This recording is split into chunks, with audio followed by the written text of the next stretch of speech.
চাই যে আপনারা যদি মনে করেন যে আওয়ামী লীগ মরে গেছে, আওয়ামী লীগ মরে নাই, আপনারা যদি মনে করেন যে আওয়ামী লীগের কোনো সাপোর্ট নাই, সেটা কিন্তু ঠিক না।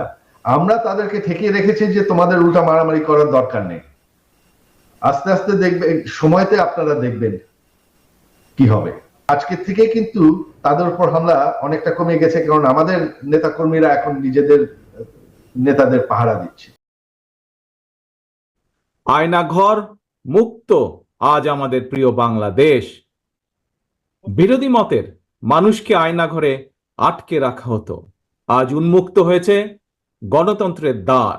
আজ মুক্ত, স্বাধীন প্রিয় বাংলাদেশ। প্রিয় বাংলাদেশের সাহসী ছাত্র জনতাকে বিরচিত অভিনন্দন। প্রিয় দেশবাসী, আপনাদের ঐক্যবদ্ধ আন্দোলনে গণহত্যাকারী হাসিনা দেশ ছেড়ে পালিয়েছে। প্রমাণ হয়েছে আবারও মুক্তিযুদ্ধের বাংলাদেশ কখনো পরাজয় মানে না, মানতে পারে না এবং মানবে না। বাংলাদেশের পক্ষের শক্তি ঐক্যবদ্ধ থাকলে কোনো অপশক্তি বাংলাদেশকে দমিয়ে রাখতে পারবে না ইনশাআল্লাহ।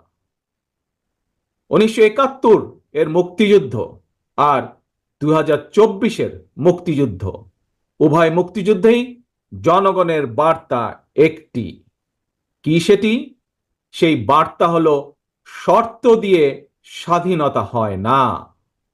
স্বাধীনতা প্রিয় জনগণ স্বাধীনতা অর্জন কিংবা স্বাধীনতা রক্ষায় কোনো শর্ত মানে না, মানতে রাজি না। আসুন নাগরিক হিসাবে আমরা আরো দায়িত্বশীল আচরণ করি। বিভেদ, বিরোধ, হিংসা, প্রতিহিংসা নয়। আসুন সবাই মিলে রাষ্ট্র এবং সমাজে মুক্তিযুদ্ধের মূল মন্ত্র সাম্য, মানবিক মর্যাদা, সামাজিক সুবিচার প্রতিষ্ঠা করি। জনগণকে স্বাধীন করতে গিয়ে চোখে মুখে বুকে গুলি আলিঙ্গন করা আবু সাইদ কিংবা মুগ্ধের মতন হাজারো ছাত্র ছাত্রী, তরুণ তরুণীকে প্রাণ বিসর্জন দিতে হয়েছে।